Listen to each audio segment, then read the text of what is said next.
This is one of the greatest dunks by one of the greatest players ever on another great player who at the time was just a rookie. Of course, it is Kobe Bryant dunking all over Dwight Howard in the 2004-05 NBA season. As good as this dunk is, do you notice the sleek things that he has on feet? Yes, those? Well, they're coming back. Nike Huarache 2K4 OT Black.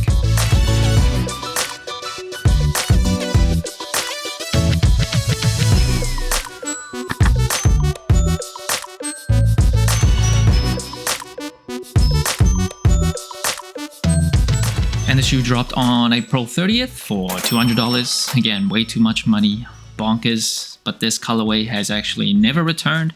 First dropped in 2004, of course. The Kobe Bryant did wear it on feet. And if you've seen my video of the 2K4 All-Star colorway and that intro, I explained why the 2K4 is such a special shoe for me. Just a very exciting time, kind of marked an era for Nike basketball. One of the best basketball shoes, period. Maybe it's nostalgia, but I'd like to think that that opinion is fact and first impressions of the shoe. Love it, love it, love it. On perhaps my second favorite basketball shoe ever. I think my favorite is still the 2K3, but top two regardless. As an all black sneaker lover like me, this is perfect. Not much to say. So simple, so sleek. Make your jokes about all black sneakers. I don't care. These were must-haves. And real quick before I get started, did you know that it is actually illegal to watch my videos and not subscribe? It is illegal. So if you want to be a law-abiding citizen, hit that subscribe button. It is for your own sake, so you don't get in trouble. And thank me later. And in terms of the box, a pretty regular orange Nike box. And in terms of the materials, it is just synthetic leather all over. So you won't get like delicious, genuine, beautiful leather or anything on a 2K4. That is not too surprising here. That has always been the case. On the mudguard area, that is suede again. That is like feltish type of suede. Doesn't feel too nice. None of these materials on the shoe are like super elevated. So just setting that expectation there. And then on the medial side, you will see an extra swoosh. And then on the lateral side, very beautifully, you will get that debossed large swoosh. And in terms of the design of the 2K4, it was designed by Eric Avar. One of the inspirations behind this silhouette is the Air Force One. That's where the large swoosh comes in. He also was inspired by the Nike Air Huarache. So you'll see the use of neoprene on this shoe, specifically the tongue area. Neoprene gives it some flexibility, but as well as durability. And then speaking of the tongue, you will see right across this high ankle strap that says Huarache 2K4. Now, scientifically, does an ankle strap or like high ankle cut basketball shoes actually prevent ankle injuries? I don't think so. I believe they've found there's actually no correlation to a low top versus a high top. But sometimes just having this higher kind of strap or higher something around your ankles gives you that placebo or like peace of mind. So a lot of the shoes back then will always be at least a mid-cut. Some players like Steve Nash, Gilbert Arenas would start the low top trend early. Kobe Bryant, obviously himself, with the Kobe 4s, completely popularized the low-cut basketball shoe trend. But back in the day, early 2000s and before, the belief was the higher the ankle was, the more safe it was for injuries. And in terms of the laces, it just comes with black laces. The whole point of the shoe is just to go black out, just all black, nothing else. And moving around to the booty of the shoe, you will see this TPU heel counter. On the lateral side, you will get that Huarache symbol. So you'll notice no Kobe branding. And this shoe, even though it is synonymous with Kobe Bryant, it actually is not part of his signature shoe series, kind of like the foams with Penny Hardaway. It was meant to be his first shoe after Kobe Bryant left Adidas and signed with Nike. But at the time, he was caught up in his court case, a lot of controversy surrounding Kobe.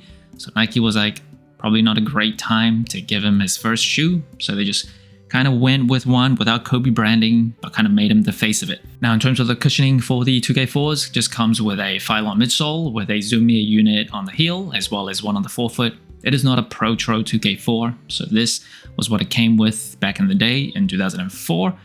It can still hold up, like it's nothing too great compared to 2026 standards, especially this Phylon type of cushioning. So it is slightly more stiff than a lot of modern day basketball shoes. You can definitely feel it. The Zoom Air on the heel and the forefoot, decent. Again, nothing too groundbreaking. Now, for an unk like me, who's about to be in his mid-30s, It is just a little too stiff for like playing today. Just for my knees, for my back, it's not the greatest. The last time I played in a 2K4, I actually threw my back out, 2 herniated discs. Now I'm not saying it is because of this shoe, but I will say with my injury history, wearing something that is slightly less soft, less plush, slightly more stiff, when you push off, just imagine you pushing off against like a wall, something that is like very little give, that energy can push right back up and just does not do well for someone who has suffered herniated disc injuries 3 times in the course of their life. So yeah, probably not a smart decision on my part. If you're younger, if you don't have an extensive injury history, this cushioning definitely can still work. One good thing about like stiffer type of cushioning is when you push off, like I said, you can really feel the kinetic energy come back. There's not like a lot of lag time. So imagine something super soft. When you press down, there's going to be a little lag time for when the energy kind of returns to your body. And in terms of the traction, you will see majority herringbone traction. This works still very well. Back in 2004, it worked well. Now it works great too. If you are in at least a decently maintained gym, there will be no problems here. Outdoors, you can also use this, even though the rubber isn't like super strong, but it's decent. I think it would perform pretty great.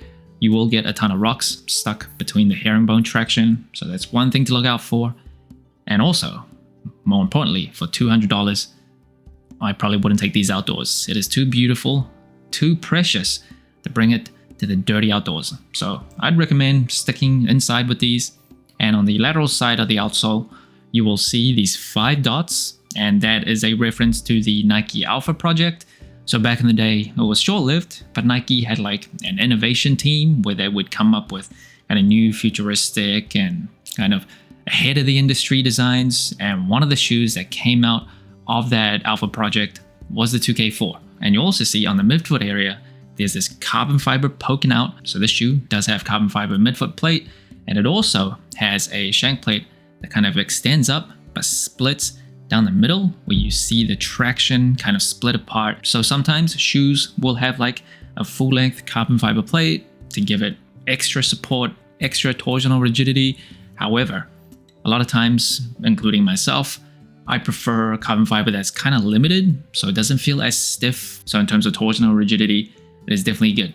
And the heel counter here also does a very good job in terms of support. And when you look from a bird's eye view, you can see a bit of an outrigger. It is not the most aggressive. Definitely have seen more aggressive outriggers on other shoes, but it has a decently wide base, so that also helps.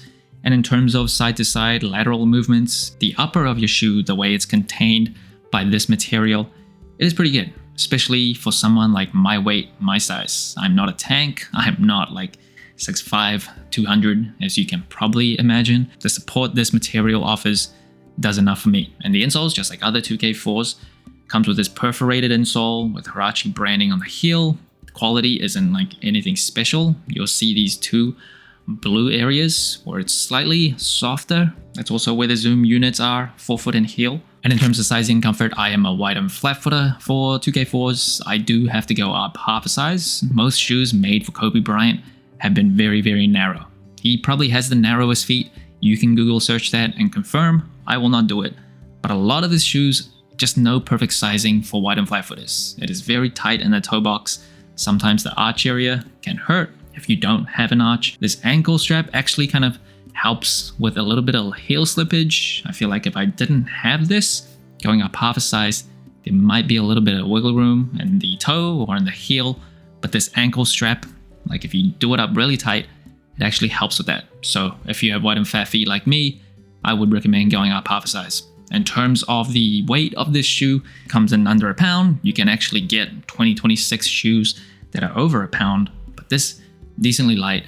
It definitely is not like a drag on your feet. And in terms of court feel, very low to the ground. Most basketball shoes do prioritize like a low profile feeling. Nothing different with these. And today's throwback of the day, because I reviewed an all black shoe, I had to do this. It is Grand Theft Auto San Andreas that also came out in the early 2000s. One of my absolute favorite games ever, despite its flaws, the numerous controversies. It just provided so much entertainment. If you remember, there was that goddamn mission on the train. I hated every single aspect and second of that mission. It might not be the greatest like GTA game ever in terms of critical reception, but for me, it definitely provided a lot of fun. And here's hoping that GTA 6 will actually see the light of day in 2026.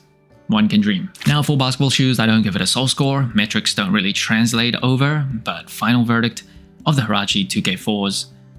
If you are not an unk like me with injury history, I think the cushioning of the shoe still works well to play in today. Like if you're younger, if you're healthy, the stiffness or lack of plushness and softness to this type of cushioning setup, I think it's fine. The support is very good, especially if you're just a lightweight player like myself. Traction, again, really good too. Definitely still holds up in 2026. But if you have like back problems, knee problems, foot problems, I do recommend going for a more modern basketball shoe, something softer, something more plush, like Cushlon 3.0. Regardless, even though I might not pick the 2K4 for my first preference when I go play ball, just for the nostalgia, just for the fact that this shoe kind of defined a whole era for early 2000s Nike basketball, I had to get my hands on these. So that's it. Thanks for watching. Soul Inclined. Let me know what you think of the Nike Air Huarache 2K4 OTE Black. Like, subscribe, comment, all the good stuff. And remember, tomorrow may never come, so wear your shoes